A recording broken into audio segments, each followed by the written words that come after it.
Merci à cette belle équipe de louanges. C'est intéressant de pouvoir chanter notre Seigneur, notre grand Dieu. Des vies transformées, il s'en fait encore de ces transformations. Et ma prière, c'est que dans cette salle aujourd'hui, ce matin, qu'il puisse y en avoir en grand nombre, si ce n'est déjà fait chez vous, de vivre cette transformation que seule la puissance de Dieu peut accomplir. Aucun être humain ne pourra faire cette transformation dans votre vie, donc c'est en lui que vous devez faire confiance. Et je vais vous raconter mon histoire, comment j'en suis venu à mettre confiance dans ce grand Dieu tout-puissant par l'intermédiaire de ces Écritures qu'il nous a laissées entre nos mains. Alors un jour, je me suis mis à lire cet évangile de Jean et c'est exactement cet évangile qui a commencé son œuvre dans mon cœur et dans ma vie. Vous savez, on fait des choix dans notre vie et j'ai dû faire un choix à l'âge de 17 ans, un choix de carrière. Je ne savais vraiment pas quoi faire avec ma vie. Elle était toute à l'envers. Je n'avais pas trop d'idées de ce que je pouvais accomplir. J'avais une piètre image de moi, de moi-même. J'étais démoli déjà à l'âge de 17 ans. J'ai grandi dans un milieu défavorable dans lequel on a de la difficulté à grandir et à avoir des convictions et à devenir mature en tant qu'être humain. Quand tu n'as pas de guide en tant que parent ou autre, tu es laissé un peu à toi-même avec tes pensées, tes réflexions. On ne sait plus trop comment vivre notre vie, comment l'exprimer. Alors, à l'âge de 17 ans, c'était dans cet état d'âme que je me trouvais. Mais il y avait l'aîné chez moi, qui est 2 ans de plus que moi. Il est allé étudier pour devenir animateur de radio. Alors, je me suis dit... pourquoi pas essayer de faire de même, malgré ma gêne, ma timidité, malgré le repli sur soi, la difficulté de m'exprimer, me voilà rendu à l'école des annonceurs. Il ne faut pas toujours se fier à ce qu'on pense, à ce qu'on réfléchit, hein? Alors, me voilà à l'école des annonceurs et j'ai vécu ce que j'appelle, moi, le premier brisement de ma personne. À chaque fois que j'entrais au studio, c'est des cours privés, fort heureusement, il y avait que le professeur et moi. Je n'ai pas voulu prendre des cours avec la classe, alors c'est un peu plus cher, mais je travaillais le jour, puis le soir, j'allais étudier, devenir, c'était à Montréal. Et puis, ça a sonné un jour, j'ai dit « Bonjour, j'aimerais être animateur de radio. » Il faut être vite, les animateurs. Hein? On apprend tout cela à l'école. Hein? Alors, le premier brisement, c'est parce que le professeur me demandait toujours mets-toi à la place d'une personne qui écoute la radio le matin, qui écoute la radio le midi, qui écoute la radio le soir. Mets-toi à la place de... J'avais déjà de la misère à trouver ma place, moi. Puis là, il fallait que je trouve la place de l'autre. Alors, j'ai pleuré. J'étais en train de préparer des émissions, c'était à circuit fermé, mais je préparais ces shows de programme pour minuit, pour 10 heures, pour le matin. Puis là, il fallait que je réfléchisse, qu'est-ce que la personne a besoin d'entendre, de savoir à telle heure de la journée, comme divertissement ou renseignement. Et, j'ai pleuré, sur ma console, je me suis consolé. Quand on est seul, hein? Là, le professeur est rentré, bien, lui, il écoutait les émissions de radio de l'autre côté du mur. Alors, c'était le seul auditeur que j'avais, mais il était assidu. Puis assez dur aussi, merci. Première personne que j'ai rencontrée dans le domaine artistique, assez intéressant, parce que en allant à l'école des annonceurs, à l'âge de 17 ans, donc je prenais l'autobus partir dans l'ouest de Montréal pour aller au centre-ville. L'école des annonceurs était au-dessus des studios de Radio Mutuelle, CGMS, le grand réseau. Et puis, au rez-de-chaussée, il y avait l'école de lutte d'Édouard Carpentier. Alors, moi, j'entrais là pour monter au 3e. Et puis, un jour, je prends l'ascenseur avec Abdoulaye de Butcher et puis le géant Ferré. Là, je suis là, de mes 5 pieds 10 pouces, j'avais l'air un nain. Mais là, je regarde. Hey, j'ai dit, les gars, je me pose une question. Est-ce que l'ascenseur va monter? Hein? Il y avait du poids là dans l'ascenseur. Hey, le Jean Ferré, sa main, là, c'était 2 fois la mienne. Puis ils m'ont invité à l'école pas des annonceurs, mais des lutteurs. Puis là, je les voyais sauter ses câbles, 3e câble. Édouard était agile, hein? Et on s'est revus quelques mois plus tard, peut-être 1 an plus tard, tout au plus, au Témiscamingue, lorsque j'étais devenu animateur de radio. Ils sont venus faire un show de lutte. Puis on dit, Régent, pourquoi tu ne deviendrais pas l'animateur de lutte à nos combats à l'Aréna, dans le Témiscamingue, à Ville-Marie. Bah, tant qu'à faire de quoi, allons-y. Hein? Moi, je suis pas capable de dire non. Fait que me voilà en train d'animer, en plein milieu de l'arène, de présenter les lutteurs. Puis là, je présente le MacDoug Vachon de l'époque. Alors, ceux qui ne l'ont pas connu, vous n'avez rien manqué. Bon, mais c'était un lutteur, mais un lutteur qui utilisait tout ce qu'il y avait à la portée de la main. Alors, il était devenu parmi les méchants. Il y avait des bons et des méchants. Il y a toujours des bons et des méchants. Lui, il était un bon, il est devenu méchant. Puis là, les gens l'haïssaient. Puis il y a beaucoup d'Amérindiens là-bas. Puis, alors, tout ce qui se trouvait à l'aréna a été lancé dans le milieu de l'arène lorsque j'ai présenté MacDoug, des bouts de planche, des bouteilles. Puis qui se trouvait dans le milieu de l'arène? L'animateur. Fait que là, j'ai débarqué, j'ai fini la soirée avec eux. J'ai dit, plus jamais. Ma carrière d'animateur de lutte est terminée. Hein? C'est bon pour vous, mais pour moi... Alors, j'ai préféré aller animer des parades de mode. C'est au coin de la table, puis là, tu décris ce que la dame porte, le monsieur. Puis c'est bien plus... moins dangereux, plus pratique, je trouvais, là. Hein? Après ça, aller remettre des trophées ici et là. C'est une partie de hockey. Je n'ai jamais été sportif, je ne savais même pas comment jouer au hockey, mais j'allais remettre les trophées à la fin d'une partie, puis, au vainqueur, puis... La radio est partout. Hein. C'était partout. Dans ce temps-là, c'est ce qu'on disait. Et ensuite, toujours au Témiscamingue, les premiers artistes de la chanson que j'ai rencontrés. Imaginez, vous n'aurez jamais deviné c'est qui le premier artiste qui est entré dans nos studios. Qui est entré dans ce studio avec lequel on a pu faire des interviews, des entrevues? René Angélil. Pas avec Céline dans le temps. Il est rentré avec Jean Bond puis Pierre Labelle. Hein? Les Baronnets. Ouais, c'est fou, mais c'est tout. Ils chantaient du Beatles en français. C'est ce qui était leur succès. Alors, là, je pourrais écrire une lettre. Je n'écris pas. Je ne suis pas un écrivain. Mais des fois, je me dis, je devrais écrire « Cher René, souviens-toi de Régent Joly qui un jour a moussé ta carrière. Souviens-toi de lui. Hein? » Mais ensuite, il y a eu d'autres personnes comme Ginette Renault. Hein? Après ça, les politiciens. Là, j'étais rendu dans le bout de la Gaspésie. On voyage aussi, on fait beaucoup de voyages.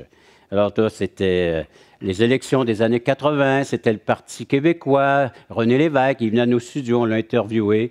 Je l'ai entrevu parce qu'il y avait tellement de boucans dans nos studios. Et si je meurs un jour du cancer du poumon, je me référais à cette date-là. Parce que j'ai jamais fumé de ma vie, mais là, j'en ai eu de la boucane pour le restant de ma vie. Une n'attendait pas l'autre, vous savez. Alors, vous connaissez ces gens-là par les médias, par la radio, la télé, les journaux, et puis peut-être vous êtes documentés, parce qu'aujourd'hui, ils sortent de leur garde-robe, ces gens-là. Ils écrivent leur autobiographie, ou ils font écrire leur livre, leur histoire, avec des biographies, et ainsi de suite. Et donc, vous connaissez un peu non seulement leur vie de vedette, mais aussi leur vie plus privée. Hein? Et ce matin, c'est ce que je vais faire avec vous. On va rentrer dans ma vie, non seulement de ce que vous connaissez de l'animateur de Paroles vivantes ou de ce que vous pouvez percevoir de l'homme, mais on va aller dans des détails, dans des profondeurs. Et qu'est-ce que Régent Joly a vécu dans son enfance jusqu'à aujourd'hui? Vous êtes prêts? Est-ce que le souper est fourni? Alors, allons-y. Alors, je viens au monde à Montréal, et puis dans une famille qui tout allait bien pendant 20 ans. Ce fut le bonheur. Alors, papa, maman, 4 beaux garçons. C'est pas moi qui le dis. Hein? C'est les parents qui ont dit qu'ils ont eu 4 beaux garçons. Hein? Un plus beau parmi les autres, on ne sait pas lequel, mais 4 garçons. Et puis papa, un jour, eh bien, on voyait qu'il redoublait d'ardeur au travail, on le voyait de moins en moins. Et puis la maladie s'est installée dans notre foyer. Maman est devenue gravement malade, des problèmes d'intestin, des problèmes d'estomac, rentrée à l'hôpital. Et lorsqu'elle est revenue à la maison, on n'a jamais reconnu notre maman. Physiquement, oui, mais mentalement, elle n'y était plus. il s'était passé de quoi à l'opération ou avant, pendant, on ne sait pas trop, j'étais jeune, hein, on était des enfants, alors ces choses-là, ça ne nous préoccupait pas. On s'amusait, nous, jusqu'à ce qu'un moment, on voit maman allongée au lit toute la journée, maman ne parle plus, maman vit dans son monde. Alors, fini les petits mots de maman, fini les caresses de maman. On s'en souvient quand je rentrais de l'extérieur, surtout l'hiver, là, les plus jeunes, là, moi puis mes deux autres frères plus jeunes, alors elle nous caressait, puis ça sentait la poudre, elle se mettait beaucoup de poudre, puis c'est un peu grassette, maman. Aujourd'hui, ils sont tous les deux décédés, papa et maman. Mais c'était mes souvenirs d'enfance et la maladie. Papa qui redouble encore plus d'ardeur au travail. Il part à 7 heures le matin, il revient vers 10, 11 heures le soir. On ne le voit plus de la journée. Ce que j'appréciais, c'est que des week-ends, donc 4 garçons, donc à chaque week-end, lorsqu'il arrivait l'âge de pouvoir l'aider, il nous emmenait, il était pompiste. Alors, toute sa vie, il a tenu une station-service. Alors, on allait avec lui à partir du vendredi soir, samedi, dimanche, puis on servait l'essence, on changeait les pneus pendant les saisons, puis ainsi de suite. Mais on était avec papa, puis c'était des bons souvenirs que j'ai de manger, de partager les repas avec papa dans cette station-service, dans ce garage. C'était les occasions qu'on avait pour le voir. Et puis, pourquoi? Parce qu'il devait payer l'hospitalisation, les médicaments, des soins pour son épouse. Et il a vu certainement qu'il s'installait chez ses enfants de l'inquiétude. Moi, je me souviens, entre autres, on est allé voir la visite du côté à papa, donc les oncles et tantes du côté à papa, et j'entendais les conversations des adultes. Moi, j'étais accroché après la chaise à papa. Et puis, ils ont dit, ben, place là ta femme, tu as juste 40 ans, refais ta vie, puis mets-la dans un centre où est-ce qu'on va en prendre soin. Puis papa, il voyait qu'il s'installait dans le cœur des enfants, donc on était perturbés, troublés. Alors, il nous a convoqués, les 4 gars, puis il a dit, écoutez, j'ai 20 ans de bonheur, 4 beaux garçons, puis je prends tout le reste. Il dit, j'ai fait des vœux devant Dieu, devant témoins. J'ai dit, oui, je prends cette femme, beau temps, mauvais temps, santé, maladie, je prends ce qui va venir. 40 ans de maladie qui s'en est suivi. Puis il l'a toujours gardé à la maison, puis il en a toujours pris soin. Puis ça, c'est devenu pour moi comme un ancre pour m'accrocher à la vie. Je dis, ben, papa a des valeurs, papa il a des principes, puis il y tient. Puis je me suis accroché à ça pour continuer ma vie. C'est à peu près c'est le modèle que j'avais. Je dis, voilà quelque chose d'ancré, de solide, avec laquelle je vais pouvoir maintenant véhiculer ma vie, faire quelques pas. J'admirais les valeurs de papa. Et puis, vous savez, vivre avec une femme malade, c'est pas de tout repos. Et puis, il en prenait soin. Alors, donc, il venait, il partait. Dès qu'il y avait des problèmes à la maison, il quittait le travail, venait en prendre soin, puis retournait au travail. Puis là, le choix de carrière radiophonique arrive à l'âge de 17 ans. C'est mon frère, donc, qui m'influence, qui m'encourage, qui dit, il faut faire de quoi. À l'âge de 15 ans environ, moi, je cherchais un sens à la vie. Vivant dans ce milieu-là depuis l'âge de 12 ans environ, donc à 15 ans, alors il y a toute cette littérature, cette lecture, ces bagages de connaissances. J'ai dit, il faut que je me renseigne sur la vie. Il y a quelque chose que je dois saisir, je dois comprendre. Imaginez, on s'interroge vers 14-15 ans sur le sens de la vie. Et moi, mon résumé de la vie, il était simple, mais pas facile. C'était, on vient au monde, on souffre et l'on meurt. Ça, c'était le résumé de la vie. Pas beaucoup d'espoir aujourd'hui là-dessus, hein? Mais combien de gens, c'est comme ça? Pourquoi on est ici? Pourquoi on vient au monde? On souffre, on meurt. Ça n'a aucun sens. Quel est le sens à tout cela si on vient au monde pour souffrir et mourir? Il doit y avoir autre chose. Et j'ai trouvé, et je suis ici ce matin pour vous parler de cette autre chose que le Seigneur a permis que je découvre. Alors donc, je suis allé voir, je regardais mon papa qui pratiquait sa religion. 2 fois par an, on faisait un grand pèlerinage. On partait de Montréal, l'Oratoire Saint-Joseph, Cap-de-la-Madeleine, Trois-Rivières, et on vient finir ça à Sainte-Anne-de-Beaupré. Et dans la même journée, déjeuner, dîner, souper, on rentre à la maison à Montréal. Hein? Ça, c'était une journée, là, on passait avec papa dans la voiture avec les 4 garçons.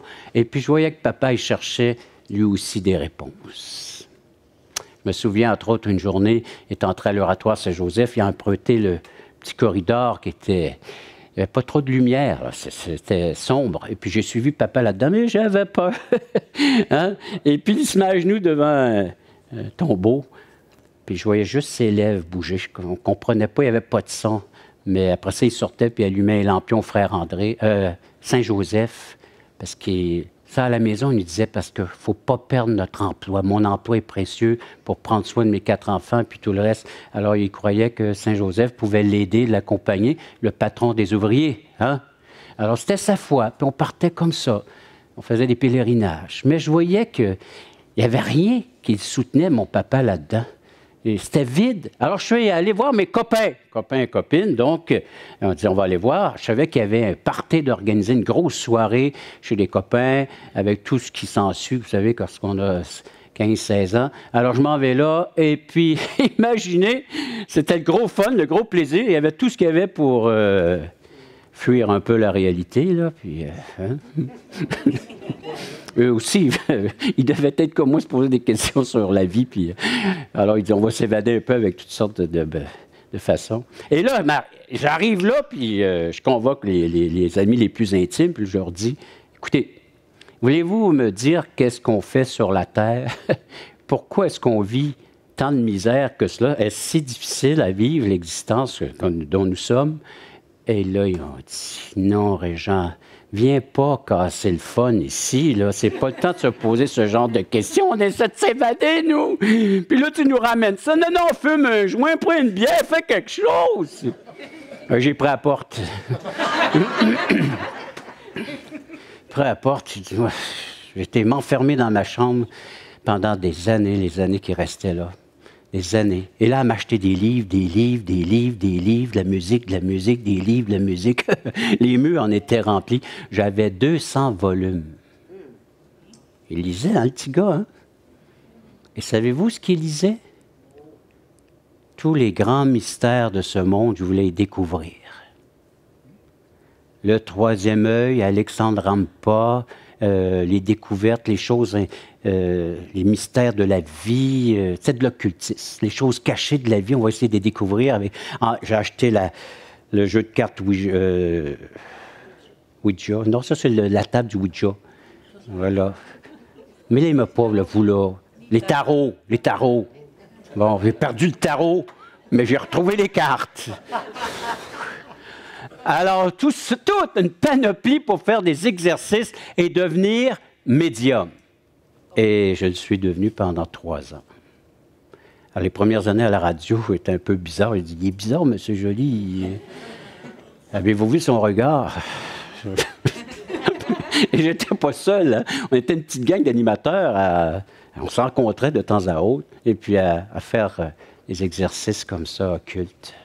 À découvrir le monde derrière ce monde. Ouvrir les rideaux un peu, puis découvrir ce qu'il y a en arrière de tout cela. C'est quoi qui fait que ça va si mal dans notre monde? Il doit y avoir autre chose que cela, dans l'au-delà. Hein? Alors voilà ces exercices spirituels, occultes. Et jusqu'un jour qu'André arrive, c'est l'aîné de la maison, 2 ans plus âgé que moi, avec des gros livres sous le bras. Et il y en avait pour chaque membre de la famille. Pour ses 3 frères et le père. Et il avait acheté ça à l'Oratoire Saint-Joseph. Il avait passé, parce que lui, il faisait de la radio à Shawinigan, donc réunion de famille pour le temps des fêtes. Et là, il fait distribuer ses cadeaux. C'est ça, un gros livre. Un gros livre. Il dit, tiens, Régent, lis ça, tu y trouveras le bonheur. J'ai pas dit t'es fou, je le savais, parce que notre passé, là, il était déjà... J'ai encore des marques du passé, vous savez. Quand on n'a pas de parents, on s'élève nous-mêmes entre les frères, puis des fois, ben, on va chercher nos petits frères pour régler des problèmes. Alors, c'était l'ambiance. On disait qu'aujourd'hui, ça prend beaucoup de dialogue pour une famille, mais nous, on avait compris que c'était le crialogue. C'est celui qui criait le plus fort. Il remportait pas mal. Alors là, les souvenirs d'enfance étaient encore là. J'ai pas dit t'es fou, j'ai dit c'est fou. Faut peser nos mots lorsqu'on parle. Alors, c'est fou, l'idée de trouver le bonheur dans un livre. Viens voir ma bibliothèque. Hey, c'est garni. Pas encore trouvé le bonheur. Alors là, imaginez ce livre-là, là, c'était une Bible. Et là, c'est la première fois que j'avais une Bible dans les mains. Et puis là, il nous fait un discours jusqu'à 2-3 heures du matin. Alors, imaginez, on est tous les 4 gars dans le salon, le papa est là, qui est sur son divan, puis je le vois renfoncer, les heures avancent, puis... on écoutait ça. Puis là, c'est un discours qu'il avait trouvé une famille spirituelle, il avait trouvé Dieu, puis Jésus-Christ, le sens à la vie, puis tout ce qu'il faut, puis que nous, on était damnés, puis on s'en allait en enfer chez le diable. C'est un discours encourageant. Bon, il dit... Là, Père, il se lève, il dit « Bon, moi, je m'en vais me coucher. » Je dis « Moi aussi, je m'en vais me coucher. » Et tout le monde est allé se coucher, ça a fermé. Alors, ça a clos la discussion. Mais là, avec le livre, moi, je ramène ça dans mes autres livres là-bas, où j'étais en train de faire de la radio. J'étais dans les Laurentides. J'étais à Saint-Jérôme, Sainte-Agathe-des-Monts. Puis là, je fais « Hey, j'ai dit, c'est le livre de référence auquel tous les autres livres... » Lorsque je lisais les choses occultes, on me référait à la vie de Jésus, puis à la vie des saints, puis à des versets bibliques. Là, j'avais le livre de référence entre les mains. Je me mets à lire ça. L'Évangile selon Luc, puis là, c'est marqué que notre Père céleste est amour, et comment ne nous accordera-t-il pas toute chose en nous donnant le Saint-Esprit? J'ai dit, ah, ça, c'est un esprit que je n'ai pas encore invoqué. J'ai invoqué bien des esprits, mais alors j'ai dit, Saint-Esprit, es-tu là? Je t'attends, je suis prêt. Il ne s'est rien passé. J'ai refermé le livre, et puis, ça ne fonctionne pas comme les autres méthodes. Hein? Et toujours de fil en aiguille, c'est que je me retrouve, vous savez, j'ai rentré le syndicat. Ouais, je trouvais qu'on ne gagnait pas assez. Moi, je travaillais sur 2 stations de radio. À Saint-Jérôme, j'étais Daniel Robert qui fermait la station, puis Régent Joly ouvrait la station à Sainte-Agathe-des-Monts. Il y a environ 30 000 de distance. Je m'étais acheté un bazou, je voyageais ça. Puis je vivais que de la radio, moi, c'est de la radio. Mais, étant conflit syndical, nous l'avons rendu dans la rue avec des pancartes. Imaginez 5 animateurs. Moi, j'avais un saut de skidoo, la cagoule d'en face. Je n'avais pas choisi mon temps. On était en janvier à moins 30 sous zéro. Nous autres qui tenaient juste des petits micros, là, on est rendu avec des pancartes, avec des slogans dont je vous divulguerai même pas ce qu'il y avait décrit là-dessus. C'était pas un message d'amour envers nos patrons, ça c'est sûr et certain. Et puis, ils nous avaient mis dans la rue, comme ça, les 5 animateurs, puis le chroniqueur sportif. Mais là, je te vois passer une de ces filles. Je l'ai regardée. 1 fois, 2, 3 fois. J'arrêtais plus de la regarder.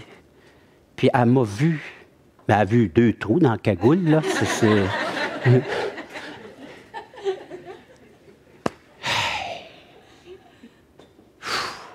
Première fois, Régent Joly, il y a un sentiment d'amour. Hein? Première fois, là. J'ai été la voir, je l'ai invitée. Puis là, hey, c'est ma Danielle aujourd'hui! Imaginez, alors, j'ai demandé si elle voulait faire route avec moi, puis on est partis ensemble, on s'est retrouvés à Saint-Anne-des-Monts en Gaspésie. Et là, mon frère André m'envoie une lettre. « Cher Régent, puis t'es rendu à Saint-Anne-des-Monts, il y a un pasteur qui peut t'aider dans ton cheminement, dans tes questionnements sur la Bible, et puis alors une petite assemblée là-bas, et puis il me donne l'adresse, numéro de téléphone, puis moi je demande à ma Danielle, j'ai dit « Qu'est-ce que je fais avec ça? » Elle dit « Fais donc ce que tu veux. » J'ai fait ce que je veux, je l'ai laissé traîner sur le bureau pendant une couple de jours, de mois. Hein? Vous savez, on était là, on vivait ensemble, on faisait à peu près chacun notre vie. C'était comme complémentaire. C'était, bon, maintenant, j'avais une autre personne dans ma vie, dans mon existence. C'était tout nouveau pour moi, développer cette relation. Puis je ne savais pas trop comment développer. J'étais pas trop... Mais un gars de radio qui n'est pas trop relationnel, connaissez-vous ça, vous? Par la radio. Mais quand il arrive face à face avec les gens, il est dépourvu pas mal dans tous ses sens. Et surtout en amour, hein? Il y a de quoi déboussoler son homme. Et sa femme aussi, hein? Alors... Et là, je continue. Puis là, je lisais toujours ma Bible. Hein. Je lisais ma Bible. Puis là, je commençais à barbouiller parce que avant de faire de la radio, j'ai dit peut-être je serais peut-être bon en dessin. Je ne savais pas comment m'exprimer verbalement trop. Alors, je dessinais. Alors, pendant mon adolescence, j'ai dessiné, j'ai griffonné beaucoup. Alors, dans les murs de l'appartement, je dessinais. Puis là, je mettais des textes bibliques là-dessus. Dans ma porte d'entrée du logement, c'était marqué « Hip, hip, hurrah! Jésus est ici rentré. » Ça, c'est un mot de bienvenue. Hein? Puis les murs du salon, il y en avait aussi des graffitis un peu partout, là, puis, avec mes petits bonhommes. Alors là, un jour, je reprends la lettre qui était là, puis il avait envoyé une cassette. Hey, les cassettes, c'est pas jeune, hein, les cassettes. Là. Les jeunes, vous ferez demander à vos parents, c'est quoi une cassette? Ça, c'est... On mettait ça d'une machine, là, puis ça faisait comme un CD aujourd'hui. Ça enregistre la voix. Alors donc, il y avait des témoignages de d'autres animateurs de radio qui se convertissaient puis qui se mettaient à chanter la gloire de Dieu. Le témoignage de mon frère André, qui est 2 ans avant moi, s'était converti aussi, donc il m'envoyait tout cela. Puis là, je reprends la lettre. J'ai dit, je l'appelle, moi, ce monsieur-là. Fait que je compose le numéro, j'appelle. Je dis, bonjour, on ne se connaît pas, mais...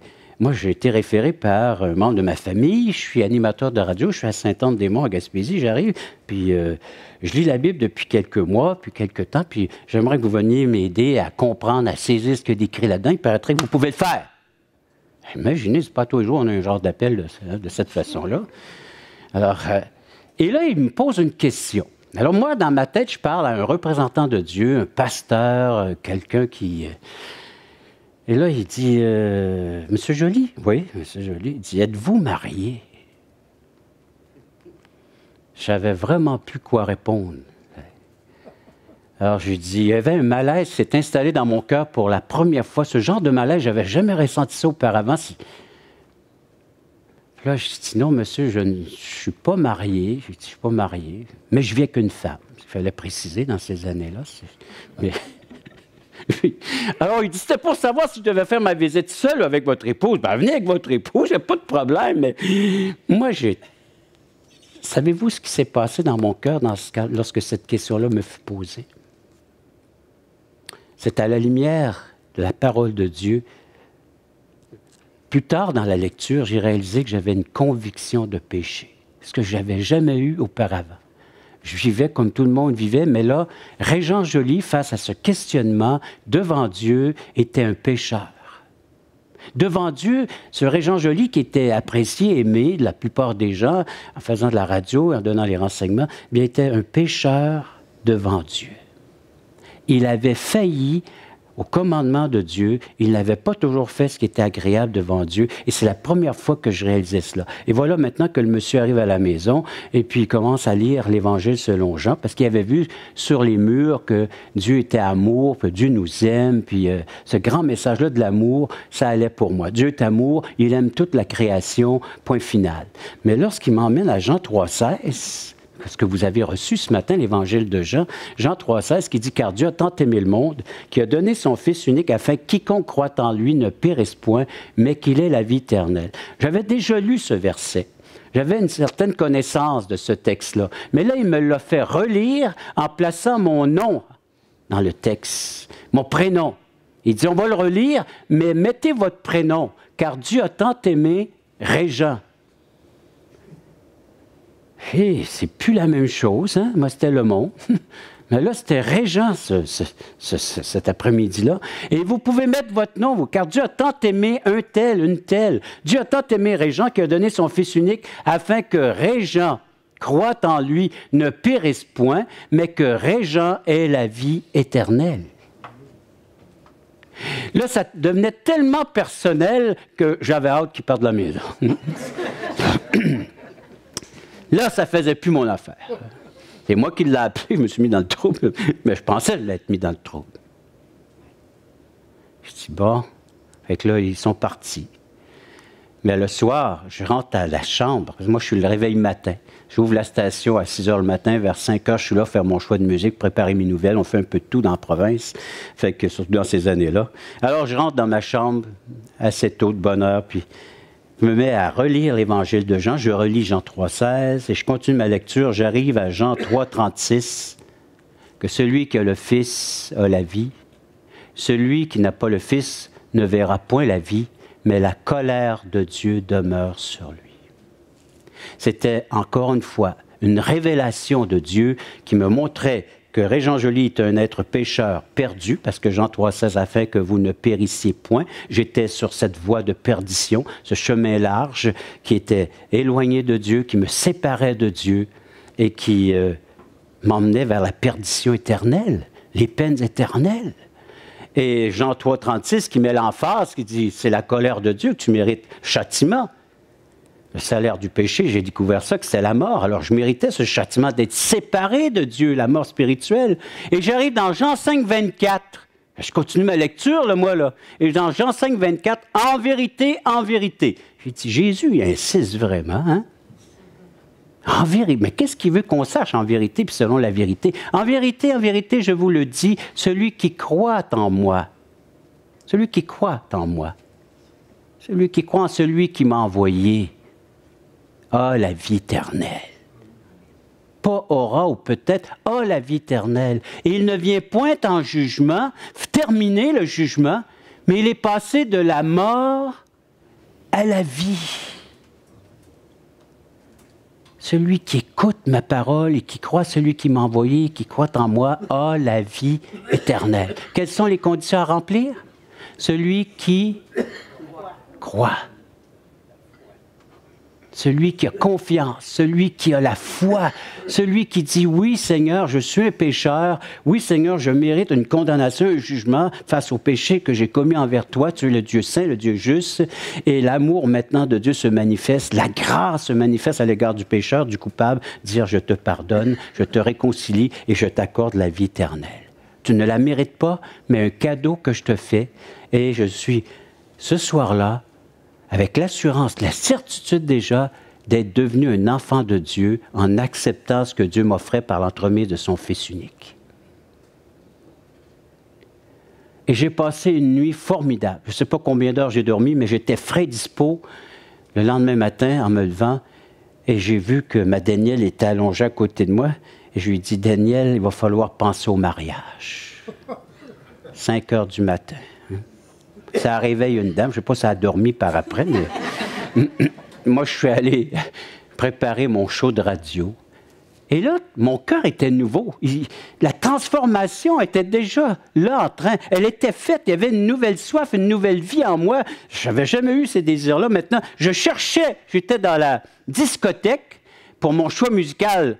Et puis, je cherchais de la musique qui allait parler de Jésus. Je dis, voyons. En tout cas, et là, je trouve un 33 tours. C'est des longs jeux, ça, hein? Ça aussi, les enfants, vous demanderez à votre père, c'est quoi, votre mère? Alors, c'est... Et puis là, toutes les chansons parlaient de l'amour de Jésus. C'était les Frères Bouliane. Et le titre de l'album, c'était « Il y a un océan d'amour dans la personne de Jésus ». Fait que j'installe ça sur ma table tournante. Et puis là, j'ai dit, ouvert la clé de mon micro, à 6 heures du matin, « Bienvenue à tout le monde, bon matin, êtes-vous de bonne humeur? Moi, je le suis. À 1 heure spéciale ce matin, 1 heure des Frères Bouliane, ils vont nous chanter « Il y a un océan d'amour dans la personne de Jésus ». Puis là, ça passe. 1 heure de temps à tourner comme ça, avec quelques interventions. Je faisais 1 heure spéciale. Hein? Là-bas, ils aiment bien le country puis le western. Hein? Alors, puis ça tourne, ça tourne. Moi, je suis fou, tout excité. Là. Moi, j'ouvre la clé de mon micro, je dis, même la météo vous est offerte par notre grand Dieu créateur.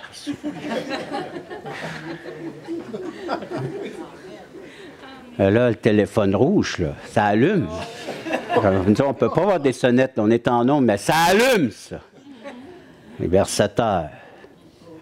Un patron, 3 hommes d'affaires de la région, il y en a un à Matane, un à Rimouski, un à Saint-Anne-des-Monts, puis il dit, tous les 3, on vous convoque, M. Joly, à nos bureaux, c'est à 9 heures, après votre show. OK. Ça a été plus tranquille pour la suite de l'émission, mais à 9 heures. À 9 heures, il y a un gars qui arrive pour faire son choix à 9 heures, donc celui qui prend ma place pour animer la prochaine émission.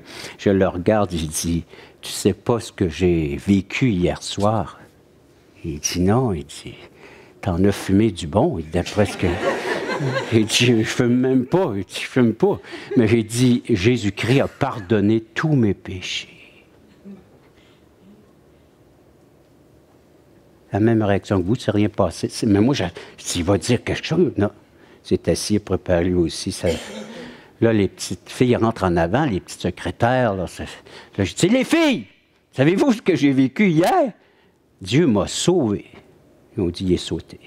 Sauté. Les autres ont compris sauter. Moi, j'ai dit sauvé. Moi, j'ai dit sauvé. Puis là, je descends le sous-sol, les bureaux de patron au sous-sol. Monsieur Joly, on a écouté votre show ce matin. On a engagé un animateur. Hein. On aimerait que vous restiez animateur. Oui, OK. Avec d'autres détails là, plus précis. Là. OK. Fait que... je continue ma carrière radiophonique, je suis animateur, puis on fait des entrevues, de la musique, puis on divertit les gens. Mais entre-temps, on se joint à la petite assemblée là-bas, puis mon époux se convertit au pied du même lit. Un mois plus tard, ma Danielle a dit, je viens d'apprendre dans les textes bibliques, c'est pas tout le monde qui va au ciel, non, seulement ceux qui ont cru, ceux qui ont accepté le cadeau de la vie éternelle en Jésus-Christ. Et c'est la première âme que je conduis au Seigneur, c'est ma Danielle au pied du lit. Et 3 mois plus tard, on s'est mariés. Premier mariage là-bas dans cette assemblée, cette petite assemblée évangélique. Le mariage en 1975, ça fera combien d'années? 13 septembre 75, il ne faut pas l'oublier, ma Danielle. 40 ans. 40 ans! Hey! 3 enfants, 7 petits-enfants. Ça, c'est de l'aventure avec le Seigneur. Hein? Mais avez-vous une autre aventure? Il arrive 2 inspecteurs. La station de radio était toute récente. Elle avait ouvert, je pense, en 74, automne. Puis là, on est rendu dans juillet, juin, automne 75. Donc, 1 an après. 2 inspecteurs. On est régi par le fédéral, le CRTC, nous, donc à Ottawa.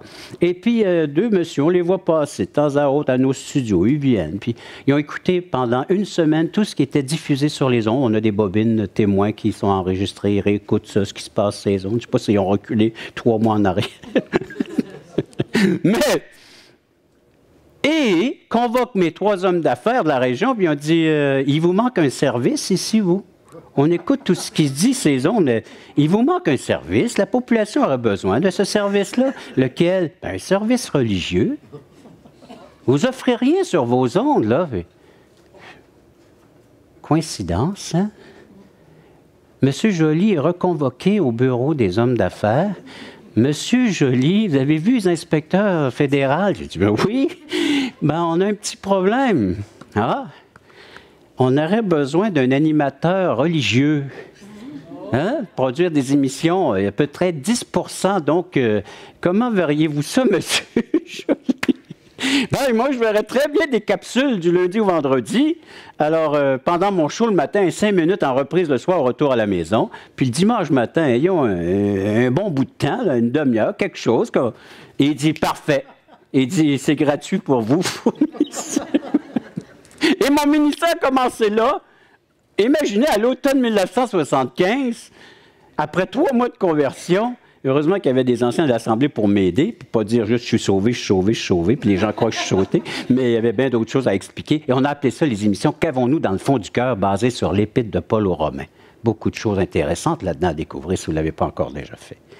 Alors voyez-vous comment le Seigneur a pris non seulement cette vie-là, mais il a pris le métier, la formation, le micro, tout s'est converti dans un bloc, vraiment une transformation. Et depuis ce jour, bien, je suis à plein temps. Hein?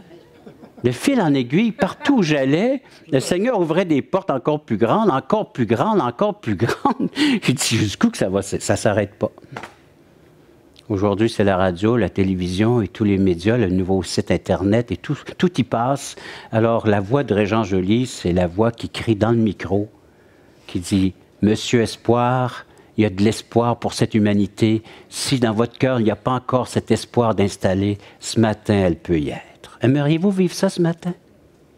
Aimeriez-vous vivre ce que j'ai vécu il y a 40 ans? C'est encore disponible aujourd'hui. Dieu nous l'offre encore. Il n'a pas changé, il est le même. Et il voit votre misère, il voit vos questionnements, il voit ce que vous êtes en train de vivre. Et Dieu vous offre la possibilité, par un de ses messagers, par un de ses enfants, à l'offrir. Vous savez, Dieu fait des invitations.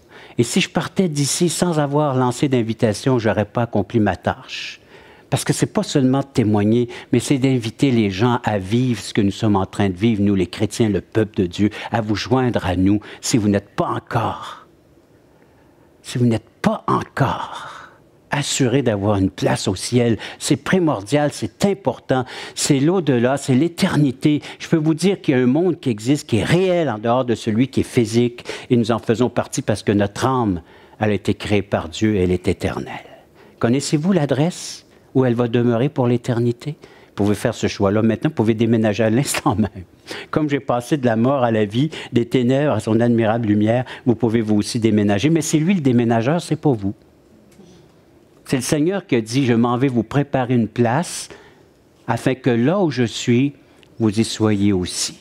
Alors arrêtons de nous préparer une place et laissons le Seigneur préparer la place qui nous convient, celle qui a été faite sur mesure pour notre personnalité, une place dans l'éternité. Mais ça, il faut que vous lui fassiez confiance. Ce qu'on va faire, on va fermer les yeux, courber la tête, puis on va s'adresser à lui. Hein? C'est lui qui prépare une place, c'est lui qui est venu jusqu'à nous, nous sauver, nous racheter. Alors on va se régler tout ça avec lui une fois pour toutes, si ce n'est déjà fait. Ça va? Alors on va prier. Et puis je vais tout simplement dire quelques mots. Puis si c'est le désir de votre cœur, si l'Esprit Saint vous a convaincu comme il m'a convaincu de la condition dans laquelle je me trouvais et qui est venu me sauver et me racheter pour l'éternité et m'accorder cette place-là que je méritais nullement auprès de lui, vous pouvez le vivre vous aussi. Vous pouvez le faire. Parce que le Seigneur invite toute l'humanité à le faire, et à ceux qui se tournent. Alors, penchons nos têtes, prions. Et dans votre cœur, vous pouvez dire, Dieu, je réalise ce matin que je vivais loin de toi. J'étais séparé de toi. Que moi aussi je m'interrogeais sur bien des aspects de ma vie. Seigneur, je réalise ici ce matin que tu es la réponse, tu es la solution. Je veux me confier en toi de tout mon cœur, de tout mon être. Tu me dis que je suis un pécheur et un pécheur perdu. J'accepte. J'accepte ce que tu dis concernant ma vie. Mais j'accepte aussi le don que tu m'offres, la vie éternelle en Jésus-Christ. Jésus-Christ est venu ici-bas sur la terre pour nous démontrer que tu nous aimes et nous démontrer encore une fois qu'il y a un seul moyen de pouvoir libérer notre âme, de la laver, de la purifier, de la rendre agréable à tes yeux, et c'est par le sacrifice de Jésus qui s'est rendu obéissant. Dites-lui, Seigneur, je reconnais que c'est par ton sacrifice. Dites-lui, c'est ton sacrifice qui me permet aujourd'hui d'être présentable devant toi, Dieu. Si je suis présentable, si je peux être avec toi aujourd'hui, c'est par l'entremise de Jésus-Christ, ton Fils bien-aimé, qui n'est pas resté sur la croix ni dans le tombeau, mais qui est vivant et qui aujourd'hui peut faire de quoi dans ma condition spirituelle et éternelle. Je t'accepte comme Sauveur et Seigneur de ma vie. Et à partir d'aujourd'hui, je veux te suivre dans ton enseignement, dans ta parole, et me joindre à ton Église, ta véritable Église, celle qui un jour sera avec toi pour l'éternité.